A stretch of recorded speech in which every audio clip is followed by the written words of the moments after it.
Welcome to InTuneDeep Tarot. Thank you so much for watching. If you would, so please subscribe, like, and comment if this resonates with you. I am pulling for the sign of Aquarius, Sun, Moon, Rising, and Venus. We are going to pull based on love, and I was getting in my meditation pulling for any connection that's currently in separation right now.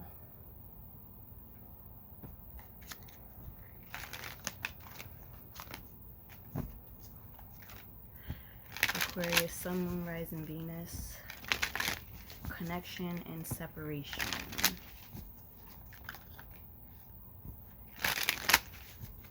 Connection and separation.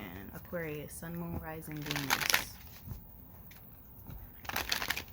Sorry if you all hear traffic sounds. I live in a very busy street, but you know, when the messages have to come out, they have to come out. Aquarius, Sun, Moon, Rising, Venus. Separation. Partners and separation. What is the vibrations? What are the messages?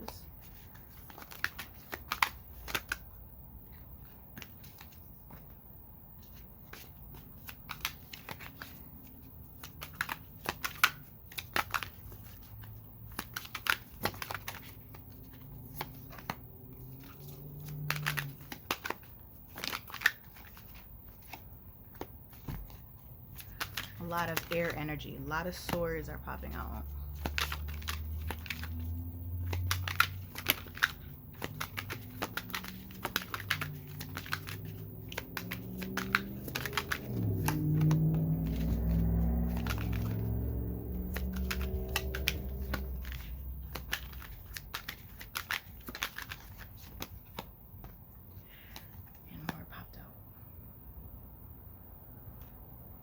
Okay, so let's just get a fill of the cards and see what the messages are. This is for Aquarius, Sun, Moon, Rising, Venus, partnership and separation.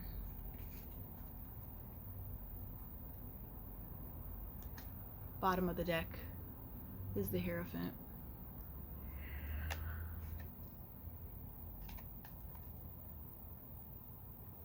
So I'm getting that this connection was a very special connection, very deep bond. I see that the two of you always think of each other. You probably feel an overwhelm of like, oh my God, I think about this person when I wake up, when I go to sleep, when I eat, when I brush my teeth, when I go to the bathroom, while I'm at work. There's a lot of swords energy. Swords energy is air energy. Air energy is mental energy. It seems like you guys are at a separation for reasoning. Someone had to make a choice. It could have been a choice to, partnership or career. It could have been a choice between, one person or another, or family matters, or either way, it was a very hard choice, whatever it was. It wasn't easy. It was probably something someone had to do eeny, meeny, miny, mo about, and even at the brink of making that choice, it was a decision that they would lose either way. But I'm getting a strong pull on the heart that your person who you're thinking about was really just really deeply affected. I'm at a loss for words, and maybe that's relevant. Why is the Two of Swords here? Can you get a clarifying card on that? You may have gotten that this person started to act bored, started to distance themselves, but underneath it all, they've always had feelings for you, always had a connection. With this Queen of Cups energy. And from the looks of it also, you all had a very deep connection. You felt comfortable with one another. This might be a past life soulmate of some sort. Maybe you all knew each other forever or didn't know each other that long, but even whatever the time length is, you guys are really comfortable in each other's energy, and probably can talk about anything. Swords are also communication as well. This is Knight of Swords energy. There was a lot of conflict. Maybe there was some sort of fight. Fast communication, impulsive communication. Maybe someone called someone and it wasn't the right time. And that might have caused some sort of issues or conflict. This person does deeply miss you. And, you know, a lot of times they may come off as being very, maybe short. But you or this person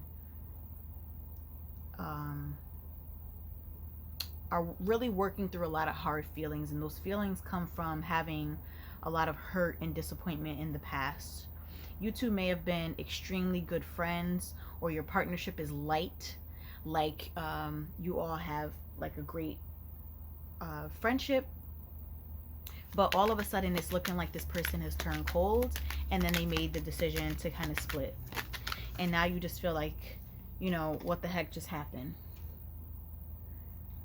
Out of nowhere, the stability fell out of our friendship. I don't hear from this person. They've gone cold, and now I'm left with trying to temper myself, you know, in a situation that seems like a stalemate. Understand that from your person's point of view, they are coming from a place of deep regret, but they may not be saying that right now. They do feel the connection as much as you feel the connection. And here we go. Ace of Cups. Holy Grail of love fell out. At the heart of the spread, we have the Seven of Hazards. And this is someone who I believe they also see that they've put in work and time into the connection, and all of a sudden they too feel like there's a loss. They want to communicate their feelings to you. However, I see a lot of stubborn energy. I see cold energy. This must be this person's defense mechanism, because they do find you to be the Queen of Wands, someone who's very beautiful, confident, and attractive. But for some reason they come off, you know, as if they don't care. But that's not the case. They may also see you as someone who's cold too. Maybe you all are mirroring each other, but the King of Swords, the Queen of Swords, and the Lovers indicates that you all have an amazing, deep bond. When things are good, things are good. Sorry for the noise. When things are good, things are good. When communication is good, communication is good. It seems like this connection is one that is teaching you a lesson. I keep seeing the Hierophant, which was already at the bottom of the deck of our first spread, and it's also showing up on my clarifying deck. One or both of you feels like you've been left out in the cold, and now there's healing to do with the Star card, which is also the Aquarius card and the Major Arcana. And now it just feels like, you know, all of this was for nothing. This person chose to leave and kind of broke the connection, and, you know, it's left you with a lot of anxiety, left you with a lot of questions, and probably think about things until you fall asleep. Think about things until, you know, you're sick in the head about it.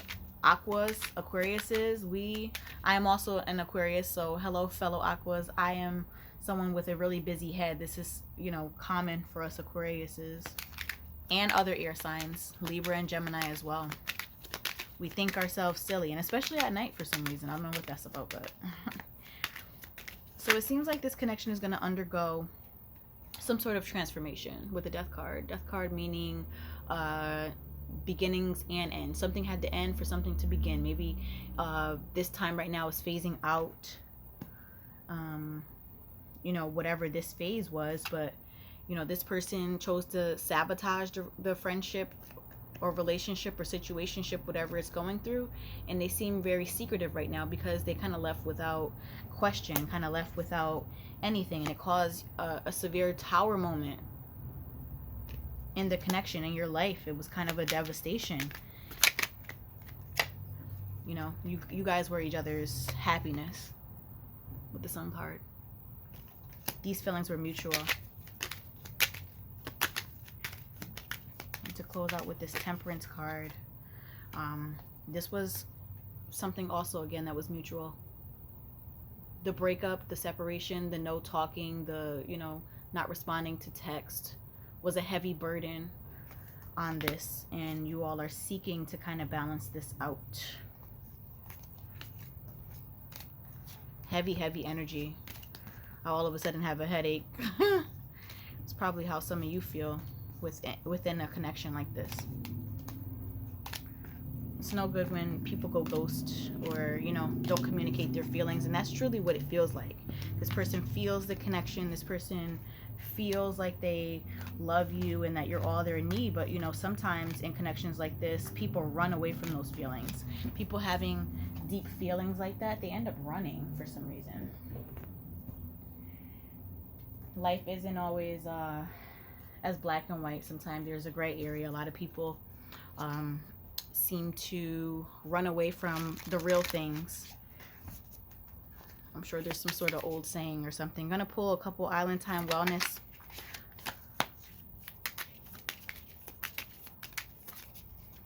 We have 2 cards that popped out. Third one. Wow.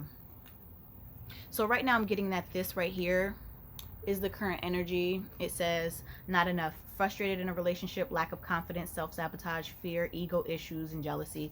Maybe someone all of a sudden got, you know, jealous or wasn't confident enough for something so real. You know, just because we're real with people, sometimes that's a trigger for some people. Being too real, not saying that you should stop being real, but being real within connection kind of triggers some people's childhood issues and inner child and stuff like that. We have the sunglasses.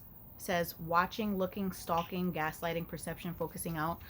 Someone is watching you from afar, watching your pages, probably, you know, using their friend's phone to see what you're doing. Don't really want you to know that they're looking at it, because you know what, they do feel like you're their soulmate. We have soul connection, partnership, agreement, soul contract. And at the bottom of the deck we have love, which I felt this when I first started to pull. Unconditional love, self-love, oneness, passion, affection, attraction. There is an attraction there. There is mutual love there. There's unconditional love there. You guys have an unconditional just oneness and everything. But, you know, this can't manifest unless we have self-love.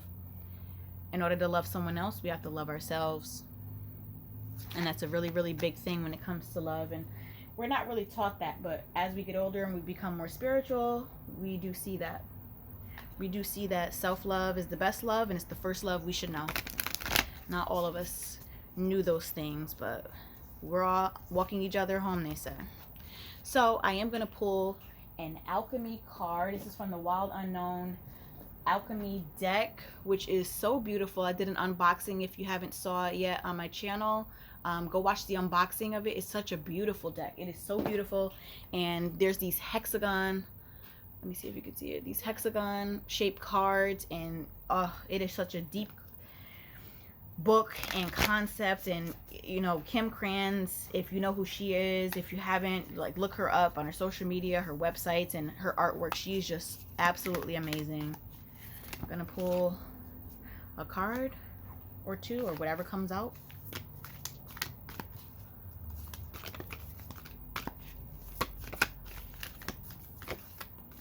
We have 2 cards that came out. Okay. Wow, we have Mercury. Mercury is the planet of communication. And then we also have this one, the Despicable Face. Let me get the book so I can give you the interpretation from Kim Krans. I am a huge Kim Krans fan. I'm sure you'll hear me say this 1,000 times, but I can't say it enough. I just admire her work, her mind, just everything. Let's go with the Despicable Face. The Despicable Face. When this card appears, it is important to notice what company surrounds you. Those who can see and accept all sides of you are true alchemical allies. This card may indicate fear of failure. Wow. Some are so afraid to make a mess that they could never cook up anything in a laboratory. Try. The mess is alchemy underway. The key sentences under the Despicable Face say, what is hidden? Unaccepted shame. The Despicable Face is never seen. Rather, it is kept in hiding to save outward appearances. This card appears when something below the surface wants to be witnessed in order to be transformed. This feels like it's so relevant for your reading right now. Everyone has their own version of the despicable face and their own reasons for assuming it is an abomination. It could be buried resentment and insecurity, or a physical characteristic that holds us back from expressing our true self. Remarkably, one revealed, it is not despicable at all. It is human. It is interesting. What once was thought of as an error becomes an asset on our journey of alchemical transformation.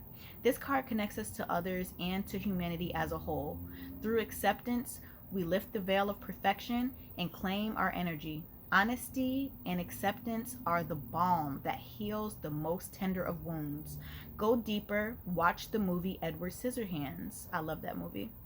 To ponder acceptance as enlightenment. So, just to go back on the reading and what I got from someone all of a sudden just kind of ghosting, it could be someone who got cold feet. It could be someone who is starting to find themselves, or things got a little too real for them, or maybe they had an insecurity that maybe they thought that this was such a wonderful connection between the two of you that they just couldn't uphold it, or they weren't ready for it simply because they had some sort of insecurity within themselves that had nothing to do with you.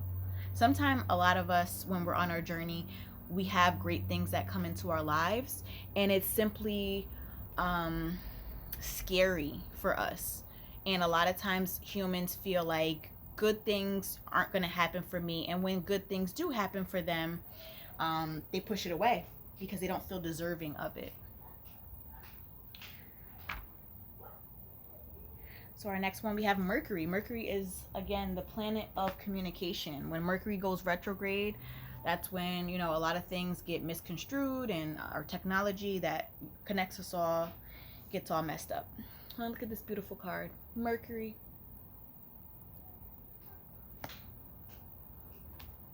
Mercury is related to the god Hermes, a psychopomp and messenger of the gods. Witty and quick, Hermes can be seen in all things wing and shift. I'm sure I'm jacking his name up. I apologize.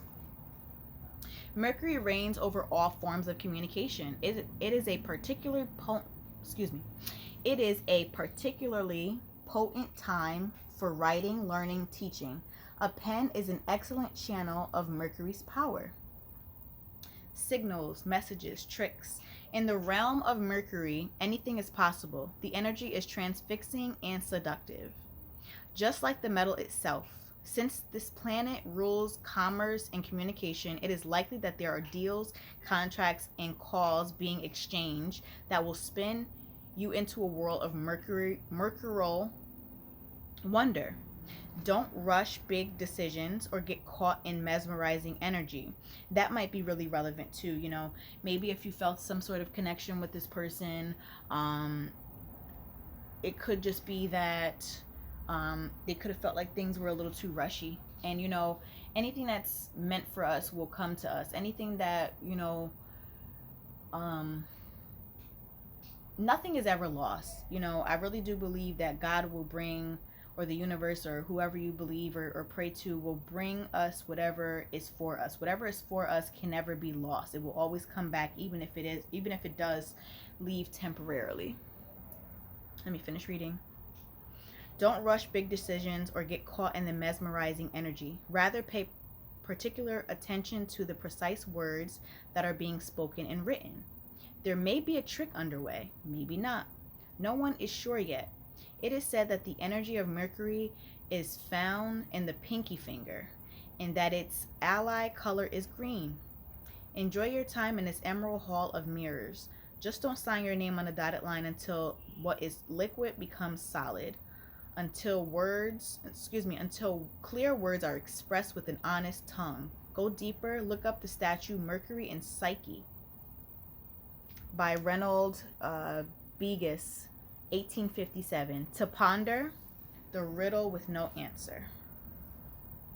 So, until things are solid, I think, I'm not sure if this energy, which I was getting from your reading and when I pulled the cards, I just feel an uptightness. And, you know, a lot of times us humans, when we can't control something or we can't get someone to do something, we kind of have to loosen our grip a little bit.